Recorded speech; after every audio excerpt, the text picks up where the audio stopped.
जी अस्सलाम वालेकुम।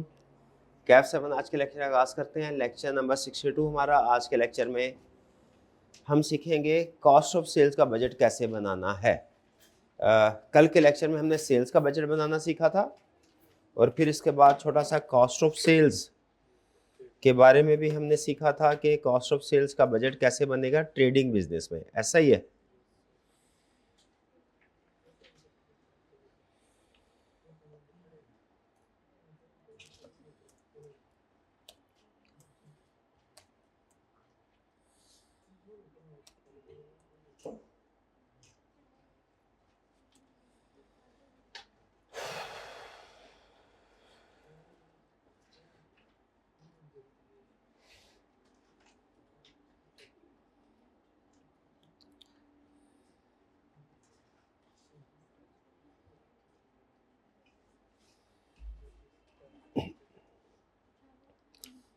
एक छोटा सा क्वेश्चन प्रैक्टिस कर। सबसे पहले तो होम असाइनमेंट आपकी आप नोट कर लीजिए।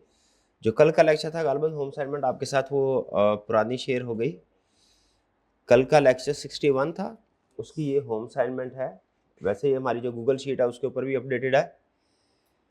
आपने ये होम असाइनमेंट आज करनी है, यानी आज आपने लेक्चर नंबर 61 की होम असाइनमेंट भी करनी है और 62 की भी। अनफॉर्चुनेटली आज असाइनमेंट डबल होगी। कोई प्रॉब्लम तो नहीं, आपको दिक्कत तो नहीं है ना? कोई कर लेंगे, थोड़ा ज़्यादा काम है लेकिन आपने इसको अटैम्प्ट कर लेना, ठीक है। और इसमें आपने नोट किया होगा हमने क्या किया है, जो होम असाइनमेंट में आपके प्रीवियस टॉपिक है उनके क्वेश्चंस को भी ऐड किया है। ये एग्जाम लेवल के क्वेश्चन है सारे। तो एक लेक्चर के अंदर यानी डेली बेसिस पे हम करंट टॉपिक को भी कवर कर रहे होंगे और प्रीवियस टॉपिक के क्वेश्चंस को भी कवर कर रहे होंगे। हाँ ये है कि जो करंट टॉपिक होगा इसमें आपको सिर्फ वो होम असाइनमेंट दी जाएगी जो लर्निंग ऑफ जो वॉल्यूम 1 की होगी। वॉल्यूम 2 की होम असाइनमेंट अभी नहीं दी जाएगी क्योंकि करंट टॉपिक अभी डेवलप हो रहा है ना। वो जब तक हम इस लेवल पे पहुंचेंगे कि एग्जाम लेवल के क्वेश्चन को अटेम्प्ट कर सके तब तक आपको सिर्फ जो होम असाइनमेंट में जो बड़े वाले क्वेश्चन हैं वो सिर्फ प्रीवियस टॉपिक के मिलेंगे। करंट टॉपिक का बड़े वाला क्वेश्चन आपको अभी नहीं मिलेगा, अभी मजीद 2-3 दिन। तो ये नोट कर लीजिए, ये आपके LMS पे भी है जी। चलिए, तो कल हमने स्टडी क्या किया था? हमने ये स्टडी किया था कि सेल बजट कैसे प्रिपेयर करना है और इसके बाद कॉस्ट ऑफ सेल्स का बजट कैसे प्रिपेयर करना है। ऐसा ही है। सेल बजट में हमने क्या सीखा था कि सिंपल फार्मूला होगा हमारा बजट का। उसने पिछले साल की हमें यूनिट्स बताए होंगे या सेल्स की अमाउंट बताई होगी। हमने क्वांटिटी को मल्टीप्लाई कर देना है रेट से। ये बेसिक कंसेप्ट है। लेकिन फिर हमने ये पता चला कि वो क्वांटिटी पिछले साल जो यूनिट सेल किए हमने वो सेम नहीं होंगे, ठीक है। तो क्वांटिटी के साथ हमने एक ग्रोथ रेट को मल्टीप्लाई करना है और जो यूनिट प्राइस होगी उसके साथ हमने इन्फ्लेशन को मल्टीप्लाई करना। अच्छा, इसमें एक और चीज ध्यान में रखिएगा, किसी क्वेश्चन में तो वो ये करेगा आपको यूनिट सोल्ड अलग बताएगा और सेल प्राइस अलग बताएगा। पिछले साल के यूनिट सोल्ड अलग बताएगा और पिछले साल की सेल प्राइस अलग बताएगा। फिर बताएगा इस साल ग्रोथ रेट कितना हुआ, इन्फ्लेशन रेट कितना हुआ इस साल का। आपने पिछले साल के यूनिट सोल्ड को ग्रोथ रेट से मल्टीप्लाई करना है, पिछले साल के प्राइस को इन्फ्लेशन रेट से करना है। वो आपके पास इस साल की अमाउंट्स आ जाएंगी, मल्टीप्लाई करेंगे, इस साल की सेल्स आ जाएगी। समझ आ रही है बात? किसी क्वेश्चन में वो क्या करता है कि आपको यूनिट्स और रेट में ब्रेकअप नहीं देता, पिछले साल के टोटल सेल्स की अमाउंट बताएगा। जब वो लास्ट ईयर के टोटल सेल्स की अमाउंट बताए तो फिर उसके बाद जो इस साल का ग्रोथ रेट देगा आपको और इन्फ्लेशन रेट देगा। आप पिछले साल की सेल्स की अमाउंट को बाइफरकेट नहीं कर सकेंगे कि पिछले साल की टोटल जो सेल्स रुपीस में है इसमें यूनिट कितने थे और इसमें रेट कितना था, सेल प्राइस। तो आपने क्या करना है, पिछले साल की टोटल सेल प्राइस को ग्रोथ रेट से मल्टीप्लाई कर देना है इस साल के, और फिर इस साल के इन्फ्लेशन से मल्टीप्लाई कर देना है। सेम आंसर आएगा, यानी इस साल की सेल्स। क्लियर? सेल का बजट बनाना आ गया। सबसे पहले हमने याद रखिए दो तरह के बजट हम बनाते हैं, प्रॉफिट एंड लॉस बजट और कैश बजट, ठीक है। प्रॉफिट एंड लॉस बजट बोले तो सिर्फ प्रॉफिट एंड लॉस बजट बनेगा। कैश बजट बोले तो याद रखें अंडरस्टूड है कि प्रॉफिट एंड लॉस बजट भी बनेगा, क्योंकि वो जो वर्किंग कैपिटल का लास्ट क्वेश्चन हमने किया था उससे हमने ये बात सीख ली थी कि कैश रिसीव्ड पेड की फिगर या जो वर्किंग कैपिटल की फिगर कैलकुलेट करने के लिए हमें पहले इनकम स्टेटमेंट की फिगर पता होना चाहिए। इनकम स्टेटमेंट की फिगर्स पता होंगी, फिर आप कैश रिसीव्ड और कैश पेड की फिगर कैलकुलेट कर सकेंगे। ये कंसेप्ट आपका फाइनेंशियल अकाउंटिंग में भी बन चुका है। जब आप टी अकाउंट बनाते हैं कि अगर आपने डेटर्स का टी अकाउंट बनाया है, क्रेडिटर्स का टी अकाउंट, तो कैश रिसीव्ड फ्रॉम डेटर तब तक कैलकुलेट नहीं हो सकता जब तक सेल्स कैलकुलेट नहीं करेंगे। कैश पेड टू क्रेडिटर तब तक कैलकुलेट नहीं हो सकता जब तक परचेजेस कैलकुलेट नहीं करेंगे। तो ध्यान में रखिएगा, प्रॉफिट लॉस बजट में सिर्फ प्रॉफिट लॉस बनेगा, लेकिन कैश बजट में प्रॉफिट लॉस भी बनेगा, कैश बजट भी बनेगा, profit loss budget as working होगा। ठीक है, कुछ फॉर्मेट ऐसे हैं जिनमें प्रॉफिट लॉस की कैलकुलेशन डायरेक्ट कैश बजट में भी की जा सकती है, लेकिन वो कम्प्लेक्स हो जाते हैं, आपने उस तरफ नहीं जाना, आपने अलग रखना है इसको। जैसे हमने इन्वेस्टमेंट मैनेजर में सीखा था ना कि टैक्स की कैलकुलेशन को इन्वेस्टमेंट मैनेजर की कैलकुलेशन में भी मिक्स किया जा सकता है, लेकिन वो खिचड़ी बन जाती है, तो हम क्या करते हैं उसकी अलग कैलकुलेशन करते हैं। उसी तरह कैश बजट में भी आपने प्रॉफिट लॉस, इसका मतलब ये हुआ बजटिंग के तकरीबन हर क्वेश्चन के अंदर प्रॉफिट लॉस का बजट तो बना ही बनेगा, ऐसा ही है। और प्रॉफिट लॉस बजट का स्टार्ट कहाँ से होगा? सेल्स से। सेल्स बजट हमने कल सीख लिया। इसके बाद हमने कॉस्ट ऑफ सेल्स का बजट भी सीखा। कॉस्ट ऑफ सेल्स में हमें यह पता चला कि जो ट्रेडिंग बिजनेस है इसकी कॉस्ट ऑफ सेल्स कुछ और होती है, और जो मैन्युफैक्चरिंग बिजनेस है इसकी कॉस्ट ऑफ सेल्स कुछ और होती है। बताइए, बात समझ आती है आपको? तो क्या फर्क है ट्रेडिंग बिजनेस की कॉस्ट ऑफ सेल्स में और मैन्युफैक्चरिंग बिजनेस की कॉस्ट ऑफ सेल्स में? क्या फर्क है? कॉस्ट ऑफ सेल्स सिर्फ इसके ऊपर फोकस करना है, बाकी एलिमेंट्स में नहीं। भाई ट्रेडिंग बिजनेस की कॉस्ट ऑफ सेल होती है opening stock add purchases minus closing stock, कहानी खत्म, is equal to cost of sales खत्म। लेकिन जब हम बात करते हैं मैन्युफैक्चरिंग बिजनेस की, तो इसमें कॉस्ट ऑफ सेल्स के 3 कंपोनेंट्स होते हैं, एक मटेरियल, लेबर और एफओएच। मटेरियल, लेबर और एफओएच। अच्छा, आज का लेक्चर बड़े ध्यान से आपने सुनना है, इसमें खास तौर पे जो एफओएच की कैलकुलेशन है बहुत अहम है। तो मैन्युफैक्चरिंग बिजनेस का जो कॉस्ट ऑफ सेल्स है उसमें होगा material consumed, labour, factory overhead. Material consumed की फिगर कैसे कैलकुलेट होती है? Opening raw material add purchases minus closing. और फिर इसके बाद लेबर, आपको पता है जो भी डायरेक्ट लेबर कंज्यूम की गई। और फिर उसके बाद एफओएच। एफओएच में 3 तरह के एक्सपेंसेस होते हैं, याद को पता है। एफओएच में 3 तरह के एक्सपेंसेस होते हैं, एक डेप्रिसिएशन, एक फिक्स और एक वेरिएबल। डेप्रिसिएशन, फिक्स्ड ओवरहेड और वेरिएबल ओवरहेड, ये याद रखना है, ये फ्रीक्वेंटली कंसेप्ट यूज होना है आपके बजटिंग के क्वेश्चन के अंदर। तो आज के लेक्चर में हम सिर्फ और सिर्फ एक लाइन आइटम की बजटिंग सीखेंगे, कॉस्ट ऑफ सेल्स की। ट्रेडिंग बिजनेस कल सीख चुके थे, मैन्युफैक्चरिंग बिजनेस आज सीखना है, लेकिन बहाने से मैं चाह रहा हूं कि हम ट्रेडिंग बिजनेस की बजटिंग भी रिवाइज कर लें। ठीक है, तो उसमें ट्रेडिंग बिजनेस में हमने क्या सीखा था कि सबसे पहले क्या करना है, हमने फॉर्मेट ड्रॉ करना है। फॉर्मेट ड्रॉ करना है, ठीक है। फॉर्मेट क्या है हमारा? ये सेल्स। इसके बाद कॉस्ट ऑफ सेल्स क्या है? Opening stock add purchases minus closing stock equal to cost of sales. तो मैं छोटा सा एक क्वेश्चन आपके सामने रख रहा हूं कि इस कंसेप्ट को हमने एग्जाम में कैसे वो हमसे टेस्ट करेगा। देखिए, आपके सामने ICAP के पास पेपर का एक एक्सट्रैक्ट है, स्मार्ट लिमिटेड। क्या कह रहा है? सबसे पहले रिक्वायरमेंट पढ़े, prepare a budgeted profit loss statement for the quarter ending December 31, 2009। कह रहा है बजटेड प्रॉफिट लॉस स्टेटमेंट। बोले कभी वो मंथली प्रॉफिट लॉस बजट बनवाएगा, कभी क्वार्टरली बनाएगा, कभी ईयरली बनवाएगा, ये उसकी मर्जी है, इससे कोई फर्क नहीं पड़ता। अमूमी तौर पे प्रॉफिट लॉस बजट बनवाता है वो ईयरली, और जो कैश बजट है वो मंथली या क्वार्टरली, लेकिन कोई फर्क नहीं पड़ता, कंसेप्ट सेम है। फर्क सिर्फ यह है कि हमारे कॉलम की तादाद ज़्यादा हो जाएगी। बजटिंग के सारे कंसेप्ट सेम रहेंगे, वो चाहे मंथली बोले बजट बनाने को, क्वार्टरली या चाहे ईयरली। इससे आपने कंफ्यूज नहीं होना, इससे क्वेश्चन के डिफिकल्टी लेवल पे फर्क नहीं पड़ता, कंसेप्ट सारे सेम, फॉर्मेट सारे सेम। सिर्फ ये ज़हन में रखना होता है कि जो एनुअल अगर फिगर होगी, अगर क्वार्टरली पूछा है तो उसने हमने 12 डिवाइडेड बाय 12 और मल्टीप्लाइड बाय 3 करना होता है क्वार्टर का। और अगर मंथली बजट पूछेगा और ईयरली इंफॉर्मेशन दी है तो हमने उसे डिवाइडेड बाय 12 करना होता है। इस चीज़ का बस ध्यान रखना है, वो तो रख लेंगे नाम। कह रहे start limited has prepared forecast for the quarter ending December 31st 2000 which is based on the following projections. Sales for the period October to January 2010 has been projected as follow. अब ये उसने हमें अक्टूबर से जनवरी तक की, हमने मंथ कुछ और लिखे हुए हैं, चेंज कर लेते हैं, कोई फर्क नहीं पड़ता। अक्टूबर, नवंबर, दिसंबर, जनवरी। ओके, अक्टूबर, नवंबर, दिसंबर, जनवरी। यहाँ पे आप नोट करें सेल्स की अमाउंट उसने खुद दे दी हुई है, क्योंकि यहाँ पे हम सीख क्या रहे हैं, कॉस्ट ऑफ सेल्स का। सेल्स का बजट वो तो हमने कल बनाना सीख लिया ना, वो कैलकुलेशन होती भी तो रेपिटेशन ही थी। तो सेल्स कितनी है अक्टूबर की, अब इसको 1000 में हम राउंड ऑफ करते हैं। अक्टूबर की सेल क्या है, सिर्फ इस कंसेप्ट को समझे, मैं इसका कंसेप्ट रीड करवा रहा हूँ। 7500 और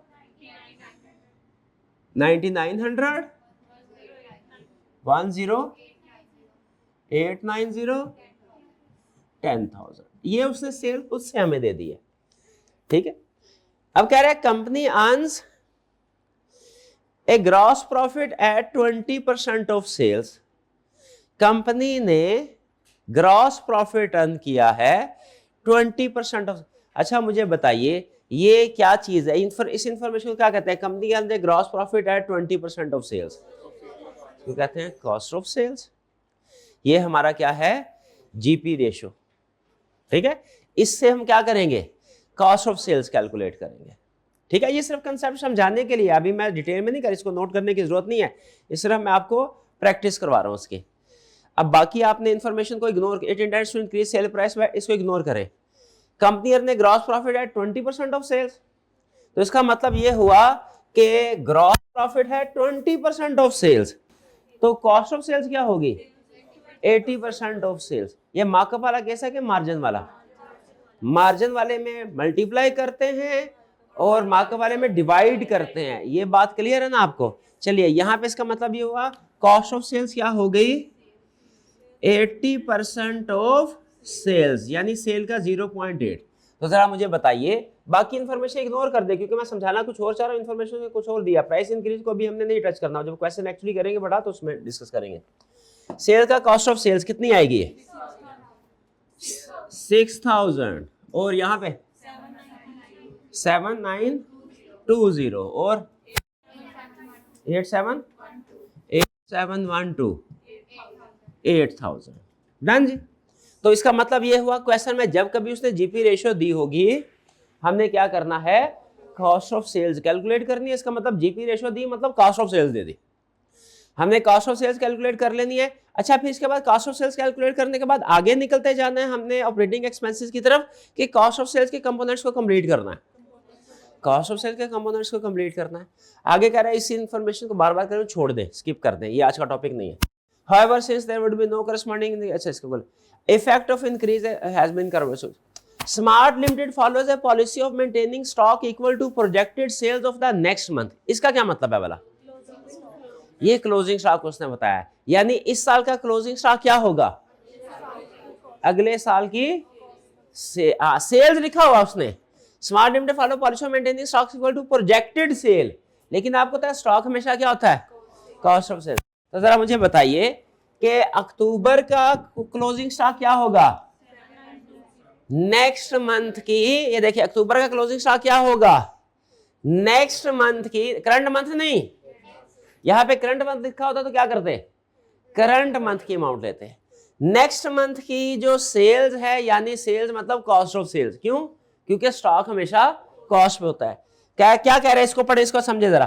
कह रहा है इस कंपनी का जो स्टॉक होगा वो किसके बराबर होगा, नेक्स्ट मंथ की कॉस्ट ऑफ सेल्स।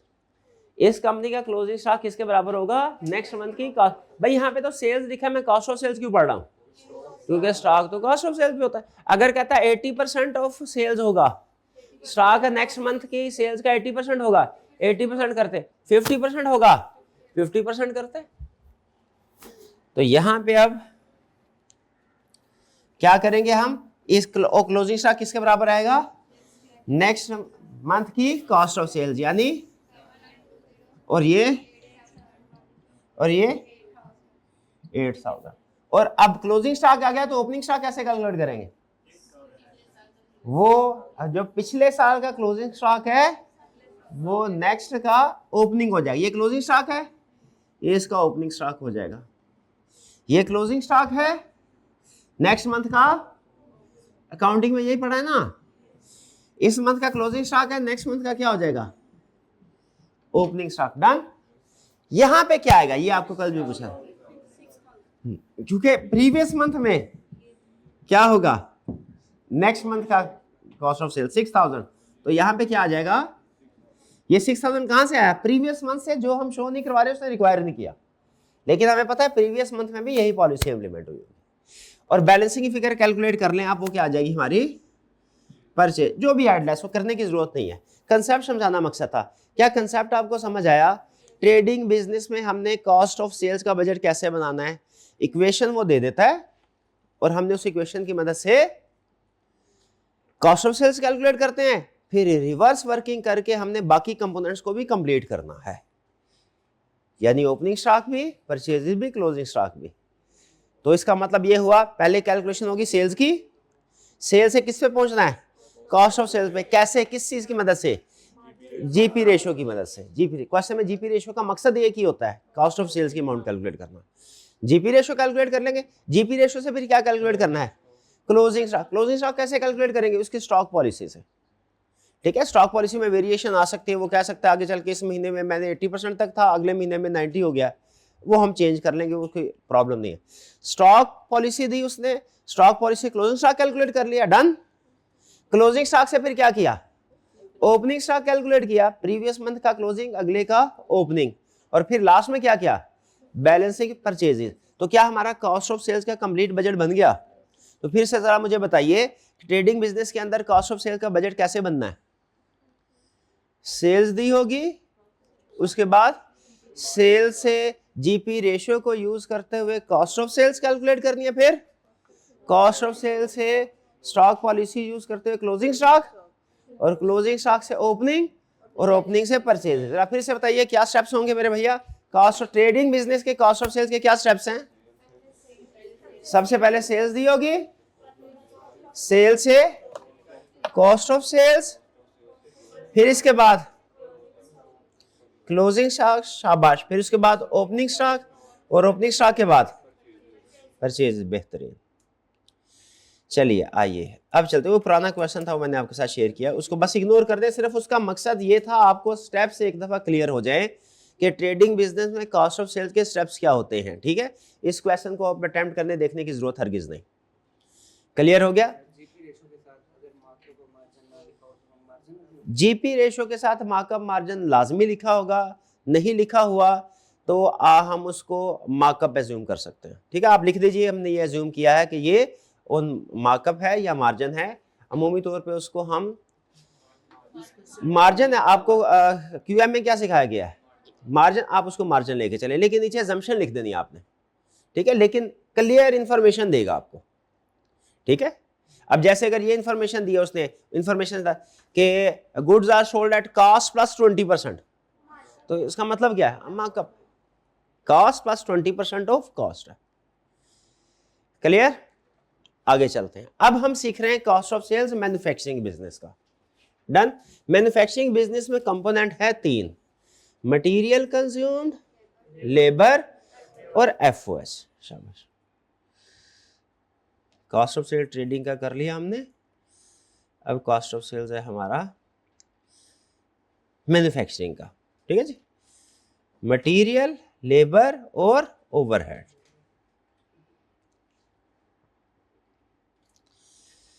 मटेरियल के बारे में सुन लीजिए, वर्किंग प्रोसेस, अभी आपने वर्किंग प्रोसेस और फिनिश गुड की तरफ नहीं जाना।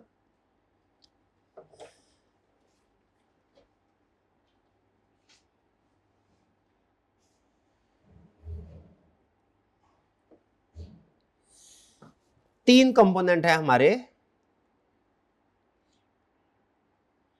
Cost of sales manufacturing company. कितने कंपोनेंट है? 3 कंपोनेंट। कौन कौन सा? Material, labour, overhead. अब जरा सुनिए इंफॉर्मेशन कैसे देगा। पहले मैं आपको यह बताने लगा हूं कि आपने मैन्युफैक्चरिंग बिजनेस के अंदर मटेरियल कंज्यूम्ड कैसे कैलकुलेट करना है, लेबर कैसे, ओवरहेड कैसे। डन। सबसे पहले मटेरियल कंज्यूम्ड। मटेरियल कंज्यूम्ड में आपको वो प्रीवियस ईयर का मटेरियल कंज्यूम्ड की फिगर देगा अमूमी तौर पे। क्या करेगा? प्रीवियस ईयर की मटेरियल कंज्यूम्ड की फिगर देगा और फिर आपसे कहेगा अच्छा पहले मुझे ये बताइए कि मटेरियल कंज्यूम्ड वेरिएबल एक्सपेंस होता है या फिक्स्ड एक्सपेंस है, फिक्स कॉस्ट वेरिएबल कॉस्ट है, फिक्स कॉस्ट है या कि नॉन कैश आइटम है? Material consume variable cost. Okay, आपने क्या करना है, प्रीवियस ईयर का उसने मटेरियल कंज्यूम की फिगर दी होगी, आपने उसे मल्टीप्लाई करना है ग्रोथ रेट के साथ और फिर मल्टीप्लाई करना है इन्फ्लेशन रेट के साथ। सिंपल। देखिए ये जो बेसिक कैलकुलेशन है आपको तकरीबन हर लाइन आइटम में यूज करनी पड़ेगी और बेसिकली बजटिंग का जो मेन कंसेप्ट है वो इसी में है कि भाई इस साल का बजट क्या होगा कि पिछले साल के जितनी कंजम्पशन थी, जितना मटेरियल कंज्यूम किया, उसको इस साल के ग्रोथ रेट के, ग्रोथ रेट क्यों? क्योंकि अगर सेल्स देखे 20% बढ़ी है तो उसका मतलब क्या हुआ कि कॉस्ट ऑफ सेल्स भी 20% बढ़े। ठीक है, तो हमने मटेरियल को 20% ग्रोथ रेट से मल्टीप्लाई किया और फिर उसके साथ क्या किया, इन्फ्लेशन रेट से मल्टीप्लाई कर दिया। अब इसमें वो ट्विस्ट लेके आएगा। ट्विस्ट क्या लेके आएगा? एक ट्विस्ट वो ये लेके आएगा, वो कहेगा कि इस दफा ऐसा है कि आपने कोई क्वालिटी इंस्पेक्शन स्टार्ट कर दी है जिसकी वजह से आपका जो वेस्टेज है वो कम हो गई है, या यूं कहेगा कि आपका जो मटेरियल है उसमें से 5% मटेरियल वेस्ट हो जाता है। अब अगर 5% मटेरियल वेस्ट हो जाता है तो आपने क्या करना है, सिंपल उसके आगे एक एडजस्टमेंट फैक्टर ऐड कर देना है, मल्टीप्लाइड बाय 0.9 या मल्टीप्लाइड बाय वेस्टेज हुआ है। वेस्टेज हुआ का मतलब क्या, ज्यादा होगा, तो इसका मतलब ये हुआ डिवाइडेड, उसको हमने डिवाइडेड बाय 0.95 कर देना है। यानी एडजस्टमेंट समझाना क्या चाह रहा हूं, अभी डिटेल कैलकुलेशन की तरफ नहीं लेके जा रहा, ये समझाना चाह रहा हूं कि जो बेसिक कैलकुलेशन है उसमें कुछ ना कुछ एडजस्टमेंट फैक्टर भी वो ऐड करेगा। क्लियर? वो आपसे ये भी कह सकता है, जैसे आई के आपने पास पेपर के एक क्वेश्चन में ये कह दिया कि अब चूंकि इस दफा आप ज्यादा मटेरियल बाय कर रहे हैं तो सप्लायर आपको 2% डिस्काउंट देगा। अब ये एडजस्टमेंट फैक्टर डिस्काउंट का भी आ सकता है। अगर डिस्काउंट का एडजस्टमेंट फैक्टर आ गया तो आपने क्या करना है, हाँ, उसको जो पिछले साल का रॉ मटेरियल कंज्यूम्ड होगा multiplied by growth rate multiplied by inflation rate multiplied bye 0.98। 0.98 क्यों? 2% डिस्काउंट। ठीक है, तो जैसे कल सेल्स की हमने कैलकुलेशन की थी तो उसमें एडजस्टमेंट फैक्टर आ गया था ना। बेसिक कैलकुलेशन, स्टैंडर्ड कैलकुलेशन क्या होती है हमारी भला, पिछले साल की sales multiplied by growth rate multiplied by inflation rate. लेकिन क्वेश्चन के अंदर वो क्या करवाएगा, वो डिफरेंट टाइप्स की एडजस्टमेंट करवा देगा। कभी कहेगा मल्टीपल प्रोडक्ट्स थी, कभी कहेगा एक को हमने कम प्राइस पे बेचा दूसरे को ज्यादा, वगैरह वगैरह।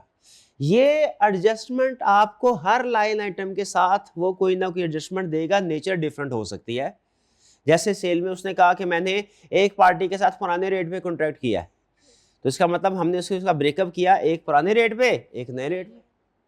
मटेरियल में भी इसी तरीके से आपको कोई एडजस्टमेंट दे सकता है। बेसिक कैलकुलेशन सेम कि क्या जो जितना पिछले साल का मटेरियल कंज्यूम था multiplied by growth rate multiplied by inflation rate और फिर उसका एडजस्टमेंट फैक्टर। एडजस्टमेंट फैक्टर क्या किया, उसने कहा भाई ये जो है वो हमने सप्लायर से डिस्काउंट लिया है, मल्टीप्लाई बाय 0.98 आ गया।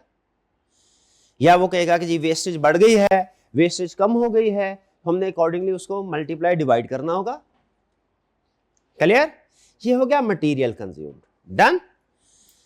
नेक्स्ट कौन सा है, लेबर। लेबर की कैलकुलेशन कैसे होगी, सेम। देखिए हर लाइन आइटम में बेसिक कैलकुलेशन सेम होगी। क्या? मैन्युफैक्चरिंग के केस में पिछले साल का expense multiply by growth rate. Growth rate समझ रहे हैं ना, इस साल यूनिट्स में कितना इजाफा हुआ। जाहिर है पिछले साल अगर 1000 यूनिट्स थे, इस दफा 1200 यूनिट है, तो अगर सेल्स 20% से बढ़ी है तो जितने भी वेरिएबल एक्सपेंस हैं वो सारे के सारे 20% से बढ़ने चाहिए बेसिक, और जो इन्फ्लेशन है उसका इंपैक्ट होगा। तो लेबर जो है उसकी कैलकुलेशन कैसे होगी, पिछले साल के labour multiplied by growth rate multiplied by inflation rate. ये बात समझ आती है? हाँ, कभी कभार वो इसमें क्या करेगा, फिर आगे आप खुद बताएं क्या करेगा, एडजस्टमेंट फैक्टर ऐड करवाएगा। एडजस्टमेंट फैक्टर बड़ी किस्म का हो सकता है, आपने सिर्फ ये ज़हन में रखना है जो भी एडजस्टमेंट फैक्टर उसने ऐड करवाया आपने उसको एडजस्ट करना है, एडजस्ट किए बगैर आगे नहीं जाना वरना सवाल गलत हो जाएगा। अब यहाँ पे एडजस्टमेंट फैक्टर क्या कर सकता है, वो ये कह सकता है कि हमने किसी बंदे से कोई 10 लाख दे के उसको वर्कर्स की ट्रेनिंग करवाई है और अब उनकी एफिशिएंसी 4% बढ़ गई है।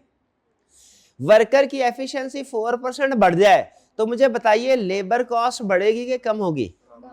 कम होगी। तो इसे हमने मल्टीप्लाइड बाय 1.04 करना है कि मल्टीप्लाइड बाय 0.96 करना है? 96। क्यों? एफिशिएंसी बढ़ेगी तो कॉस्ट भाई समझ। तो हमारी कंप्लीट कैलकुलेशन क्या होगी? पिछले साल की labour consumed multiplied by growth rate multiplied by inflation rate और मल्टीप्लाइड बाय एडजस्टमेंट फैक्टर, जो भी एडजस्टमेंट दिया। ये आपने कैलकुलेशन का तरीका कार ध्यान में रखना है। ग्रोथ रेट इन्फ्लेशन रेट तो हर वेरिएबल एक्सपेंस में आएगा। अब आगे जो एडजस्टमेंट फैक्टर है ना उसका ध्यान रखना है वो हमसे स्किप ना हो पाए। क्लियर? तो बताइए जरा मटेरियल कंज्यूम्ड की कैलकुलेशन कैसे होगी? पिछले साल की मटेरियल कंज्यूम्ड की अमाउंट दी हुई है, कैसे होगी? पिछले साल का material multiplied by growth rate multiplied by inflation rate multiplied bye कोई ना कोई एडजस्टमेंट फैक्टर, कोई ना कोई एडजस्टमेंट फैक्टर। जो कॉमन एडजस्टमेंट फैक्टर मटेरियल के केस में होता है वो क्या होता है? वो डिस्काउंट होता है या वेस्टेज हो गए। Concept clear? लेबर की कैलकुलेशन कैसे होगी मैन्युफैक्चरिंग के? क्या पिछले साल की लेबर दी होगी, क्या करना है आपने? Multiplied by growth rate multiplied by inflation rate और उसमें इसके बाद एडजस्टमेंट फैक्टर। क्लियर? अब इसमें एडजस्टमेंट फैक्टर क्या हो सकता है? एक एडजस्टमेंट फैक्टर मैंने आपको बता दिया क्या हो सकता है। एफिशिएंसी इंक्रीज हो गई, उसको आपने मल्टीप्लाई बाय 0.96 कर लेना जी। हाँ, एक और एडजस्टमेंट क्या हो सकती है? और एडजस्टमेंट ये हो सकती है कि आपने क्वेश्चन में कहा कि इस बार चूंकि लेबर ज्यादा चाहिए, आपके पास तो इतनी लेबर है नहीं, तो ऐसा है कि 80% तक जो आपकी लेटेस्ट इस साल की डिमांड है ना उसका 80% तो करंट लेबर मीट कर देगी। 20% आपको या तो इसको ओवरटाइम देना पड़ेगा या एक्सटर्नल सोर्स से शाबाश हायर करनी पड़ेगी। तो आपकी कैलकुलेशन फिर उसमें एडजस्टमेंट क्या आ जाएगी? External source. आपके उसके फिर दो हिस्से बन जाएंगे कि हमने टोटल देखा हमें कितने लेबर आवर्स की जरूरत है, उसमें से हमारे इंटरनल कितने पूरे होंगे, बाकी एक्सटर्नल। समझ आ रही है एडजस्टमेंट की? मेन कंसेप्ट आपने क्या ध्यान में रखना है? मैन्युफैक्चरिंग, मोस्ट लाइकली मैन्युफैक्चरिंग का बजट क्वेश्चन आपको देगा, ट्रेडिंग का कंपैरेटिवली आसान होता है। मैन्युफैक्चरिंग में हर लाइन आइटम में जो स्टैंडर्ड कैलकुलेशन है क्या है? पिछले साल का expense multiplied by growth rate multiplied by inflation rate और लाजमी इसके आगे एडजस्टमेंट फैक्टर लाजमी देगा।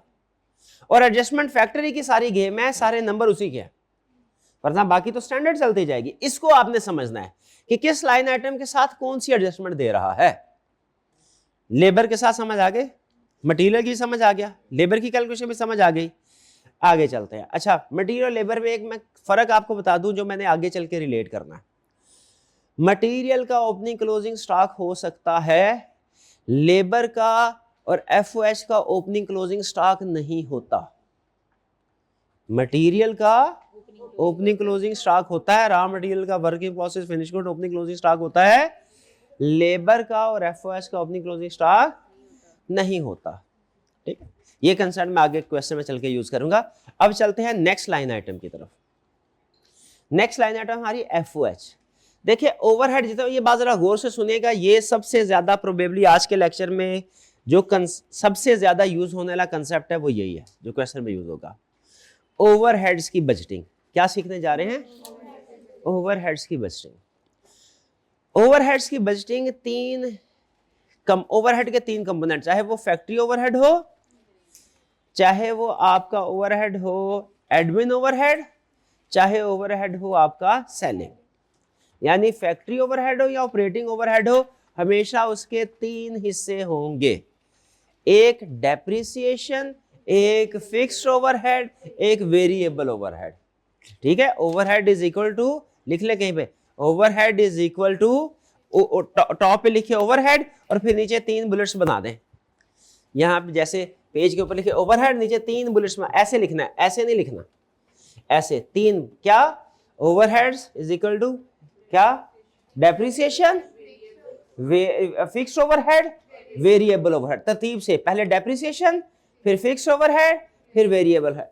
डेप्रिसिएशन के आगे लिखे, डेप्रिसिएशन के आगे लिखे नो एडजस्टमेंट, नो एडजस्टमेंट, ठीक है। डेप्रिसिएशन के आगे लिखे नो एडजस्टमेंट। ओवरहेड किसी भी किस्म का हो, ओवरहेड किसी भी किस्म का हो, 3 हिस्से होंगे, depreciation, fixed overhead, variable overhead. Depreciation के आगे लिखें नो एडजस्टमेंट, नो एडजस्टमेंट, नीचे लिख ले कैलकुलेटेड सेपरेटली, इसको अलग से कैलकुलेट करते हैं। अकाउंटिंग यूजिंग काउंटिंग कंसेप्ट है, काउंटिंग कंसेप्ट। डिस्पोजल अकाउंट बनता है, वो मंथ की कैलकुलेशन होती है, 3 महीने की कैलकुलेशन, डेप्रिसिएशन यूज किया वगैरह वगैरह, याद है ये। वैसे डेप्रिसिएशन के ऊपर कोई एडजस्टमेंट नहीं होगी, ना ग्रोथ की एडजस्टमेंट होगी ना इन्फ्लेशन की एडजस्टमेंट होगी, ये अलग से कैलकुलेट होगा जो उसने इंफॉर्मेशन दी। डन। फिक्स ओवरहेड पे सिर्फ और सिर्फ किसकी एडजस्टमेंट होगी वाला, इन्फ्लेशन की, ग्रोथ की एडजस्टमेंट नहीं होनी। और वेरिएबल ओवरहेड्स पे क्या होगा, ग्रोथ की एडजस्टमेंट भी होगी प्लस इन्फ्लेशन की एडजस्टमेंट भी होगी, ये बात याद रखनी है आपने।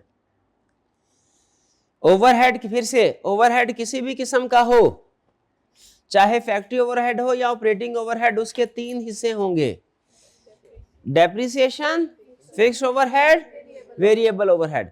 डेप्रिसिएशन पे ना ग्रोथ का इफेक्ट आएगा ना इन्फ्लेशन का इफेक्ट आएगा। ये अगर उसने क्वेश्चन में इंफॉर्मेशन दी आप अलग से कैलकुलेट करेंगे।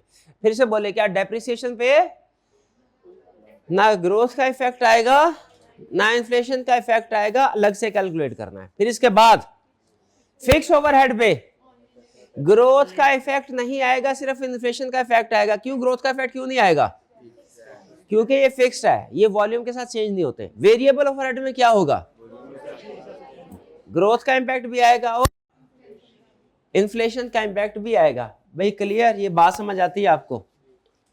चलिए अब अगर थोड़ा सा पास कीजिएगा जरा, क्वेश्चन सेटअप करो इनके लिए जी। अब ये क्वेश्चन आपके सामने है, ये आई कैप का बजटिंग का पास्ट पेपर का एक क्वेश्चन है, उसमें से रेलिवेंट एक्सट्रैक्ट निकाल के आपके सामने रखे हैं, ठीक है।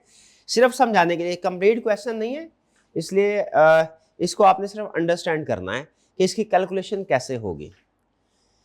कह रहा है बेटा private limited deals in manufacturing and marketing of bed sheets, the result for the recently concluded years are as follows. क्या बताया उसने क्वेश्चन के अंदर, सेल्स दिए हैं और उसके बाद उसने यूनिट्स बताए हैं, ऐसा ही है यूनिट्स। क्या आप सेल प्राइस कैलकुलेट कर सकते हैं, कैसे कैलकुलेट करेंगे, शाबाश कैलकुलेट करके दिखाए जरा मुझे, कैलकुलेट करके दिखाए शाबाश।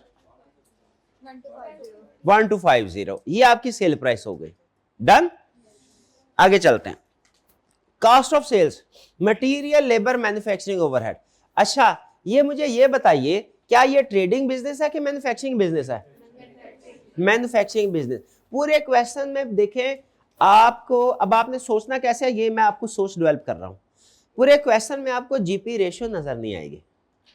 जब जीपी रेशियो देता है तो हम सेल से direct cost of sales calculate करते हैं और फिर रिवर्स वर्किंग के जरिए बाकी कंपोनेंट्स कैलकुलेट करते हैं।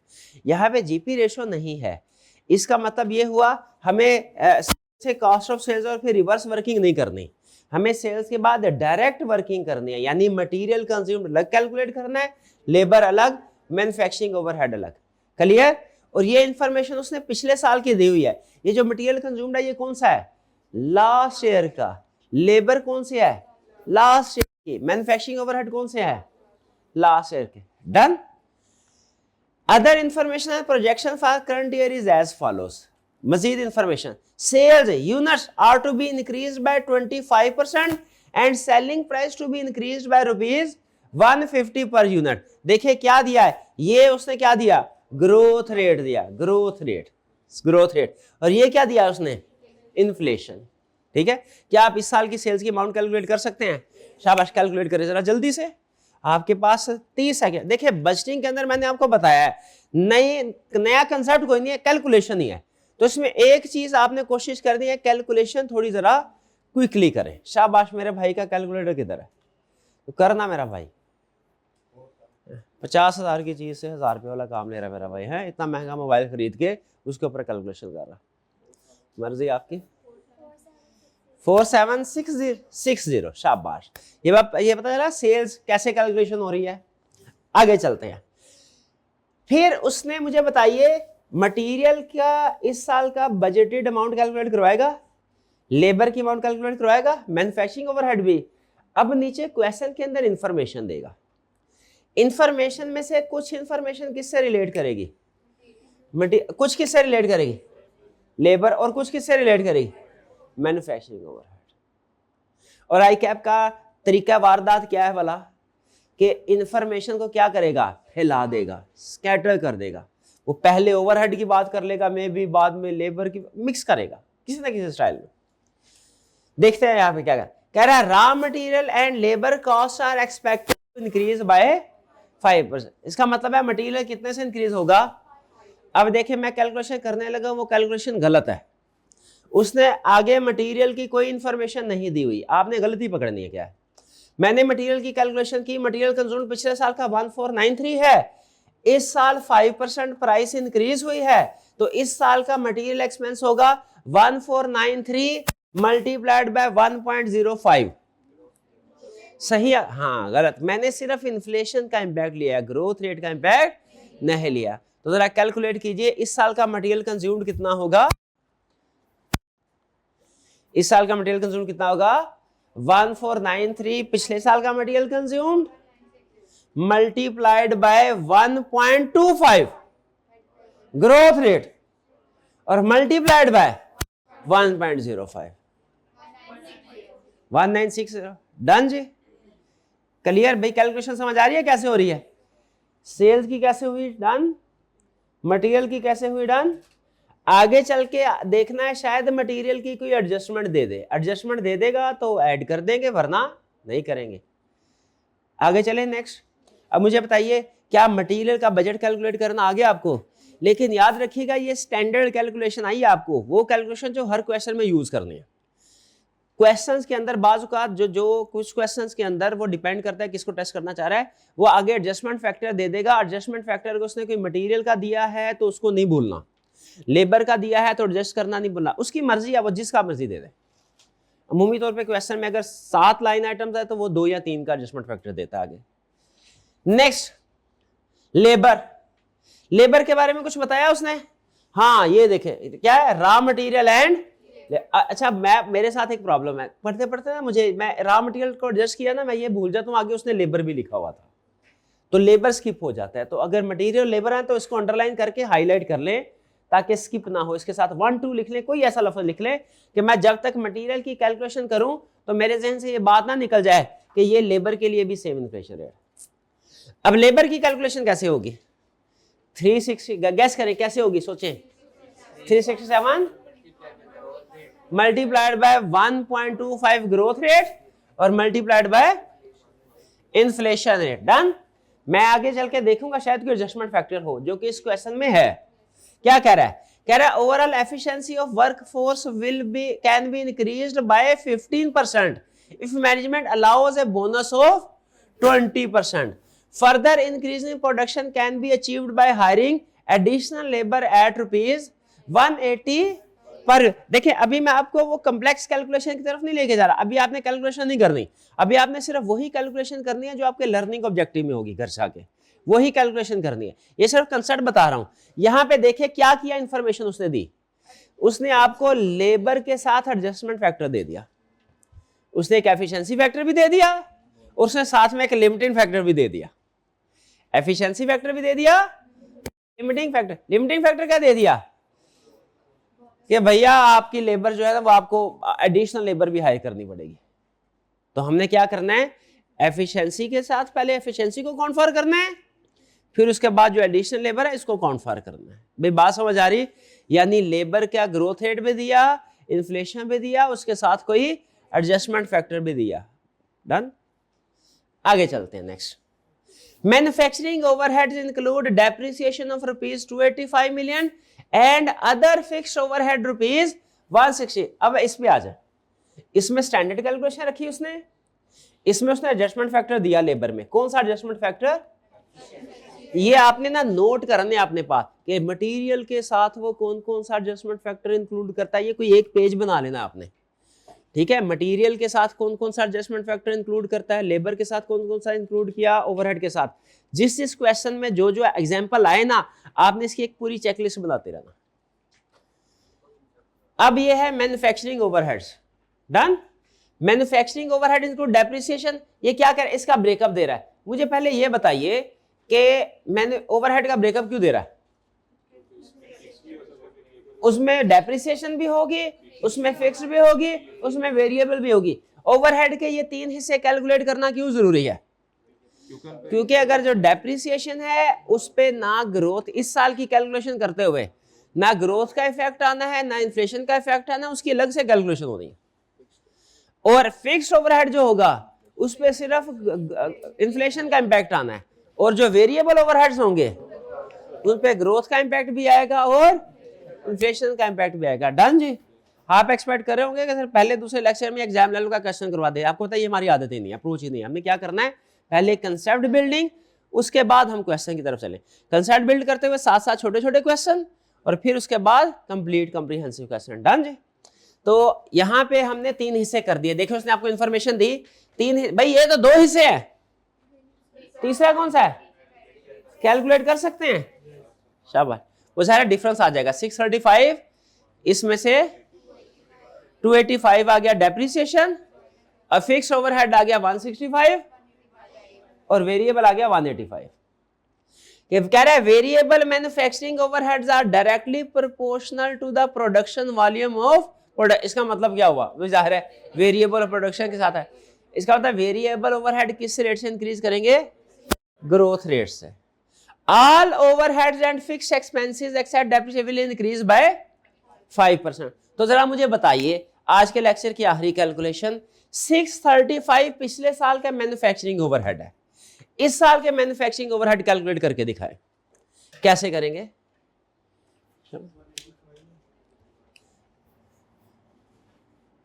फिक्स्ड ओवरहेड है, इसमें आ गया डेप्रिसिएशन, इसमें आ गया ये sorry factory overhead, manufacturing, depreciation, fixed और वेरिएबल। सबसे पहले क्या करना है आपने, इसका ब्रेकअप जो पिछले साल का था ना, पिछले साल का कितना है 635, इसका ब्रेकअप क्या है? Depreciation 285, fixed 165, variable 185। डन। ये हमारा पिछले साल का ब्रेकअप है, पिछले साल का। अब हमने इस साल की फिगर कैलकुलेट करनी है। कैसे करेंगे? डेप्रिसिएशन को कैसे कैलकुलेट करेंगे? ये एज इट इज आ जाएगा। इसकी अलग से इंफॉर्मेशन उसने दी होगी, इसकी अलग से कैलकुलेशन होती है। अगर उसने अलग से इंफॉर्मेशन दी हो, वो अलग से इंफॉर्मेशन क्या हो सकती है? ड्यूरिंग ईयर परचेज किया, ड्यूरिंग ईयर डिस्पोज किया, वगैरह वगैरह जो भी है अलग से है। इसका मतलब ये हुआ कि ये हमने अगर मजीद अलग से इंफॉर्मेशन दी है 285 आ गया। डन। फिक्स कैसे कैलकुलेट होगा? क्या ग्रोथ रेट मल्टीप्लाई होगा? इन्फ्लेशन रेट दिया उसने, इन्फ्लेशन रेट बताइए उसने हर एलिमेंट का अलग अलग दिया है कि एक ही दिया है? एक ही दिया है, अलग अलग दिया है। मटेरियल का अलग है, लेबर का अलग है, ओवरहेड। अब मुझे एक चीज बताइए, अगर उसने इन्वेस्टमेंट ओरिजिन में भी ये कंसेप्ट डिस्कस हुआ था, उसने अगर आपको इन्फ्लेशन का ट्रीटमेंट ही सिखाना मकसद था तो वो एक यूनिवर्सल इन्फ्लेशन रेट दे देता, तो उससे भी इन्फ्लेशन का कंसेप्ट आप अप्लाई ना कर सकते, कंसेप्ट तो टेस्ट हो जाता। लेकिन उसने सोच के मुझे बताइए हर एलिमेंट का अलग अलग इन्फ्लेशन रेट क्यों दिया है? आपका कंसेप्ट टेस्ट करने के लिए नहीं दिया, कैलकुलेशन बढ़ाने के लिए, आपका क्वेश्चन मुश्किल करने के लिए। वरना यूनिवर्सल इन्फ्लेशन रेट दे देता तो इन्फ्लेशन का ट्रीटमेंट तो तब भी आप कर लेते और वो टेस्ट कर लेता कि आपको पता है कि इन्फ्लेशन कैसे ट्रीट करनी है। अलग अलग इसलिए दिया कि आपको कंसेप्ट आता भी हो ना तो एग्जाम में जल्दी जल्दी में आपको रेट गलत उठा ले, किसी और एलिमेंट का रेट, वेरिएबल की बजाय फिक्स का रेट उठा ले, फिक्स के बजाय लेबर का उठा ले और गलत हो जाए कैलकुलेशन। हालांकि इसमें कोई कंसेप्ट नहीं है। अब मुझे बताइए, अगर स्टूडेंट गलत रेट उठा ले, इस वजह से गलती हो जाए करे, तो क्या आप ये कहेंगे कि टॉपिक मुश्किल है? टॉपिक मुश्किल नहीं है, वो तो सिंपल कैलकुलेशन है। क्या आपने इन्फ्लेशन से मल्टीप्लाई करना है, सिर्फ उसने क्या किया है, कंप्लेक्स दिया है, इंफॉर्मेशन स्कैटर कर दिया। यहां पे फिर भी उसने ओवरहेड और फिक्स सबका ओवरहेड का सेम रेट दिया है। आगे चल के वो हाँ वेरिएबल का भी अलग कर देगा, फिक्स का अलग कर देगा 5%। तो यहां पे क्या हुआ, फिक्स का 165 मल्टीप्लाइड बाय 1.05 कितना आया, 173.35। वेरिएबल का कितना होगा, 185 इंटू 1.25 इंटू 243 701.3। ये कुछ पता चला आपको कि कैसे ओवरहेड का बजट कैलकुलेट करना है? बताइए जरा, आज के लेक्चर में हमने दो मजीद एलिमेंट्स सीखे। अभी हम 5 रुपए का क्वेश्चन नहीं करेंगे, क्योंकि 5 रुपए का क्वेश्चन तब करेंगे जब सारे एलिमेंट्स की हम बजटिंग सीख लेंगे। अभी हम स्टेप बाय स्टेप बजटिंग सीख रहे हैं। पहले क्या सीखा, सेल की बजटिंग सीखी, वो क्लियर है आपको कैसे कैलकुलेट करना है। आज के फिर कल के लेक्चर के एंड पे और आज के लेक्चर के स्टार्ट पे हमने कॉस्ट ऑफ सेल्स की बजटिंग सीखी, ट्रेडिंग बिजनेस की। ट्रेडिंग बिजनेस की कॉस्ट ऑफ सेल्स कैसे हम कैलकुलेट करते हैं, सेल से कॉस्ट ऑफ सेल्स कैलकुलेट होती है, फिर कॉस्ट ऑफ सेल्स से क्लोजिंग स्टॉक, और क्लोजिंग स्टॉक से ओपनिंग, ओपनिंग से बैलेंसिंग में परचेजेस। मैन्युफैक्चरिंग बिजनेस की कॉस्ट ऑफ सेल्स कैसे, आज असल जो स्किल आप सीख के जा रहे हैं ना, असल स्किल वो क्या है कि मैन्युफैक्चरिंग बिजनेस की कॉस्ट ऑफ सेल्स कैसे कैलकुलेट करनी है। उसमें आपको पता होना चाहिए कि 3 आइटम्स हैं, material, labour, overhead. Material consumed कैसे कैलकुलेट होगा, पिछले साल का material consumed multiplied by growth rate multiplied by inflation rate multiplied bye adjustment factor. वो एडजस्टमेंट फैक्टर कौन कौन सी हो सकती है, एक दो मैंने आपको बता दी, बाकी जैसे जैसे क्वेश्चन में आएगी आपने अपने नोट्स में उसको ऐड एक अलग से पेज बना के उस पर ऐड करते जाना। ठीक है, क्या हो सकती है, हमें डिस्काउंट मिला ज्यादा, इस साल हमने चूंकि ज्यादा परचेजेस की है, सप्लायर ने डिस्काउंट दिया मटेरियल पे, वो मल्टीप्लाई हो जाएगा, एडजस्टमेंट फैक्टर। लेबर का बजट कैसे कैलकुलेट करेंगे मैन्युफैक्चरिंग में, पिछले साल की labour multiply by growth rate multiplied by inflation rate. अच्छा, ग्रोथ रेट हमेशा पहले रखना है, मैंने कल भी बताया था, इसकी कोई रीजन है। Labour multiplied by growth rate multiplied by inflation rate, और फिर इसके बाद एडजस्टमेंट फैक्टर। वो एडजस्टमेंट फैक्टर क्या हो सकता है, कोई एक एग्जांपल दीजिए। एफिशिएंसी इंक्रीज हो सकती है, ठीक है। और ये जितने भी एडजस्टमेंट फैक्टर हर कभी किसी क्वेश्चन में कोई होगा, किसी क्वेश्चन में कोई होगा, आपने क्या करना है, सिर्फ उनको कैलकुलेट नहीं करने जाना, अपने पास अलग से लिस्ट बनानी है। ये जरूरी है कि इस लाइन आइटम के साथ यही एडजस्टमेंट वो पूछ सकता है। Factory overhead, factory overhead manufacturing overhead है, इसकी बजटिंग कैसे कैलकुलेट होगी,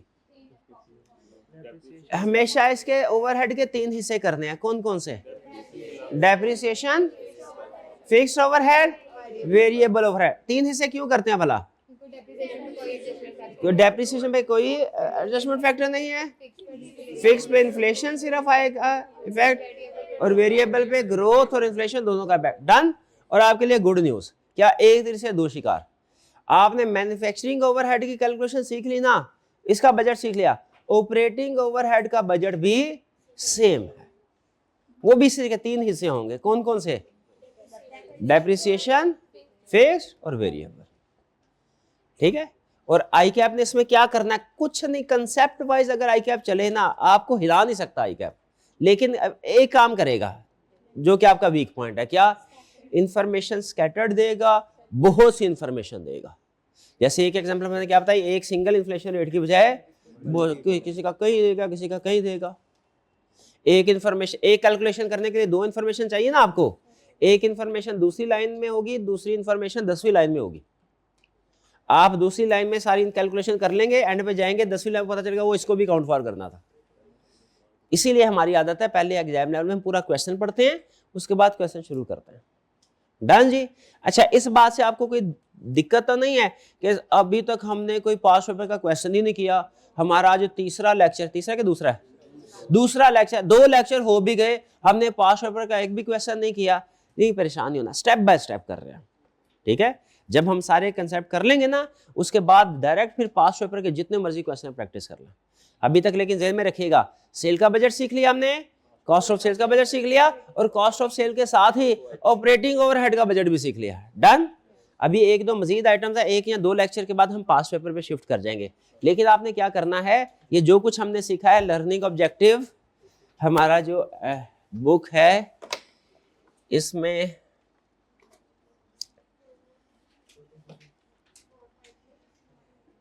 लर्निंग ऑब्जेक्टिव 4, 5 और 6, cost of cell budget manufacturing company 4, ये आपने जो रीड करना है 4 है। फिर इसके बाद वर्क एग्जांपल, आपको छोटे छोटे कंसेप्ट है। अच्छा, जो कंसेप्ट समझ आ जाए गुड, जो कंसेप्ट समझ नहीं आ जाए क्रॉस कर लीजिएगा, क्योंकि ये सारे कंसेप्ट वो हैं जो कि पास पेपर में हैं, उसमें डिस्कस। अगर यहाँ पे समझ में नहीं भी आता तो एक तो कल मैं आपको क्लास में समझा दूंगा, और दूसरा जब हम पास पेपर का क्वेश्चन करेंगे उसमें भी आएगा, उसमें भी हम इसको रिवाइज करेंगे। पहली कोशिश करनी है आपने ये सारे कंसेप्ट, यानी किया कि हमने इस कंसेप्ट से रिलेटेड, जैसे नॉर्मल लॉस है, जैसे वर्क इन प्रोसेस है, जैसे बाकी कैलकुलेशन है, इससे यानी पास पेपर में जो जो एडजस्टमेंट्स हुई हैं हमने कोशिश किया वो सारी आपके सामने समरी बना दें।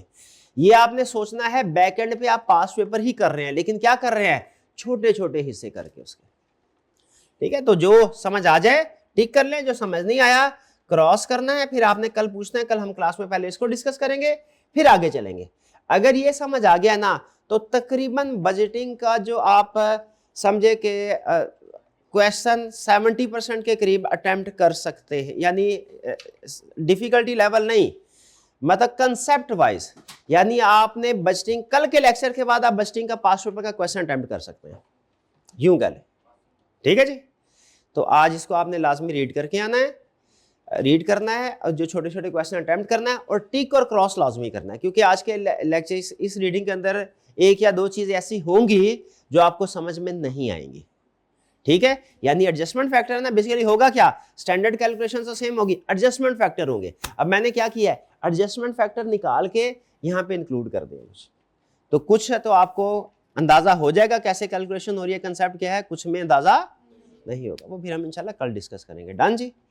पहले मैं चाह रहा हूँ आप खुद कोशिश कर लें, जहाँ पे आप रुक जाएंगे वहाँ पे हम डिस्कस करके फिर उसके बाद पास पेपर का क्वेश्चन, कल की होम असाइनमेंट में मैं कोशिश करूंगा आपको पास पेपर का एक कंप्लीट क्वेश्चन करने के काबिल आप हो जाएं, तो आपको होम असाइनमेंट में क्वेश्चन दिया जाए। डन जी। कोई क्वेश्चन पूछना चाहते हो पूछना।